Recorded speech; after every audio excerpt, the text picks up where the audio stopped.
We just got SmackDown after WrestleMania, and it was a pretty eventful show. Now, after watching Raw after WrestleMania, I kinda knew what to expect, so I wasn't necessarily disappointed. Y'all know how much I love these triple threat matches, and we got 2 of them. Now, Tama Tonga debuted. They turned on Jimmy Uso, apparently by the orders of the Tribal Chief, but they didn't allow Heyman to call Roman Reigns. So the Tribal Chief is either Solo Sikoa, or maybe even The Rock. One thing's for sure, man, we're getting a new Bloodline, and Roman Reigns is returning as a babyface. Don't worry, not the woof woof one, you know, not the big dog. But I believe it was a pretty eventful episode of SmackDown. My apologies, I'm sick, but there's no way I'm just not gonna talk about it, right? So let's get into this show. The show kicks off with the WWE Champion Cody Rhodes. So nice to say that, but the thing is, it was kind of a shitty promo, and I kinda understand that. Like, I get the criticism, but look, people, Cody Rhodes just won the championship. He doesn't even have a rivalry. He just talked about the potentials. First of all, he talked about The Rock. He wanted to ask, who told you it's open mic night, bitch, which is Brandy's line. He introduced himself, you know, once undesirable, undeniable, and now the WWE champion. He basically talked about all the competitors and let the fans know their feelings about them. He's no longer the hunter, but rather the hunted. Yeah, to be completely honest with you guys, I believe this was a pretty shitty promo, but like I've said, pretty understandably. It was almost the exact same promo he cut on Raw, and that's the problem with having the draft so late, and that's the problem with having pay-per-views like Backlash, which are basically filler. One thing's for sure, I will enjoy that eventual Cody Rhodes versus AJ Styles probably at Backlash. This is no longer the Bloodline's locker room. It says American Nightmare, and the Bloodline are not welcome. Solo wants to take care of it, but Paul Heyman says, wins and losses matter. I don't think he meant that in wrestling terms. I think he just said, Jimmy lost, Roman lost, it's time for a change, but I don't think Paul Heyman was ready for that change. We got the first triple threat match of the night. LA Knight versus Bobby Lashley versus Santos Escobar, and like I've said, I absolutely love triple threat matches. No exception right here, but I gotta be honest, the results are kinda obvious. Like the whole, I don't know, it's not a tournament, but you get the idea. The whole thing is very obvious. Now we got a couple of interferences, but LA Knight ends up winning the match, which is great, but we all know he's not gonna face Cody at a pay-per-view, right? He's not gonna lose another championship match. Apparently Santos Escobar denies the rumors that he attacked Dragon Lee. It's like the kids say, Santos is all cap. Oh, come on, Carlito, we all know it's you. We all know you're mad at Rey Mysterio, and for very good reasons, honestly. Oh man, so we saw the Bloodline, and this was a very interesting promo. Paul Heyman did not even blame Cody. He understands all the interferences. He acknowledged the fact that the Bloodline just simply lost. But then he talked about how Roman Reigns is going to rise like a phoenix from the ashes, but Solo Sikoa kinda stops him. He asks Paul if winning and losing matters. Paul Heyman nods his head, and he says there's consequences to losing. Consequences mean change. He pushes aside Heyman and focuses on Jimmy. He hugs Jimmy Uso and says,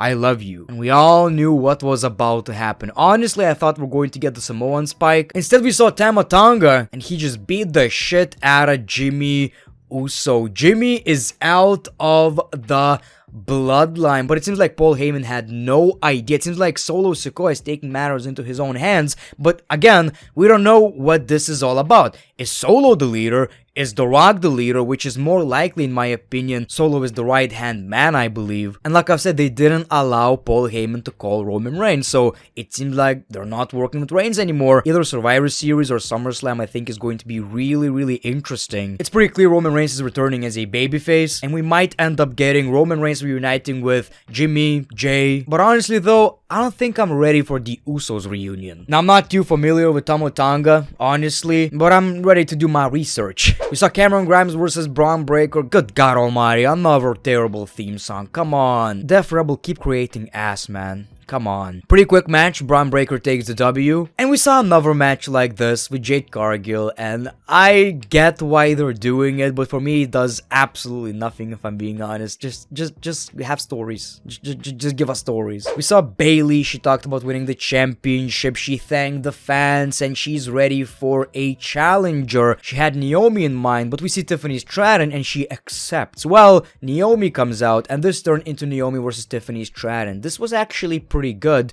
with a very obvious result, but it's pretty interesting how just a couple of weeks earlier, Tiffany actually won against Naomi. I'm not too worried about it though, because it's pretty clear Tiffany is going to be a huge star in the WWE. She has the look, she has the talent, but in this case, Naomi won the match, which I believe means we're going to see that match at Backlash. Man, I already love Austin Theory and Grayson Waller as tag team champions. I don't know what it is about them, it just works. Two guys who work perfectly as a tag team, look very similar in some ways, yet at the same time could both be just amazing singles competitors. I know it's an unpopular opinion, but that's the kind of tag teams I like. It was a hilarious promo. They see themselves as like The Rock and Stone Cold Steve Austin, right? I think they said Austin Theory is allergic to losing championship matches at WrestleMania. We saw a Logan Paul video. He said, I beat two legends. Well, only one legend, Randy Orton. It seems like Randy versus Logan Paul is still happening because that's the only thing he really talked about during this promo. Before another triple threat match, we got a hilarious Kevin Owens promo, just walking around with a microphone. He talked about how winning the championship is the most important thing to everybody. He grabbed the Tigers championship, pushed CM Punk's t-shirts, which I hope is only a part of the storyline. It's pretty clear that Kevin Owens doesn't necessarily like Punk. Whatever the case may be, we got another triple threat match, and you guys know, I absolutely love that shit, and that was the better match out of the two. So it makes sense that this one was in the main event, and honestly, hard to tell yet. Maybe AJ's new theme song is not that bad. I don't know. Can't wait for the official release. It's just that his previous theme song is so iconic, it's really hard to take anything else seriously, but it kinda gave me TNA vibes. I don't even know why. This was an absolute banger on SmackDown. Really reminded me of that match we had with, I believe, AJ, Edge, and Rey Mysterio like a year ago, I believe. So absolutely loved it. And AJ Styles won with a Styles Clash of the second rope on top of Kevin Owens. Just the ultimate dub right here. We see AJ and LA Knight in the ring, some trash talking, and we're going to get that match, I believe, next week. Winner faces Cody Rhodes for WWE Championship at Backlash. Interesting how they called it just the WWE Championship, the way they should call it. I think the result is pretty obvious. I don't think they're going to put LA Knight against Cody just for LA Knight to get another loss. The result is obvious, Cody's retaining, but I'm ready for it, man. I think the match is going to slap. Did we ever see Cody Rhodes versus AJ Styles? I don't think we did. But again, this was actually a pretty decent episode of SmackDown. Definitely some shit worth talking about. I guess this concept of Raw and SmackDown after WrestleMania is not even a thing, and was it really ever for a very long time? I believe only 2 Raws after Mania were actually good, and then people just had, you know, overblown expectations. But thank you for watching this video. Like, subscribe if you already did, and the great one. Peace, love, and hugs. It's been a pleasure.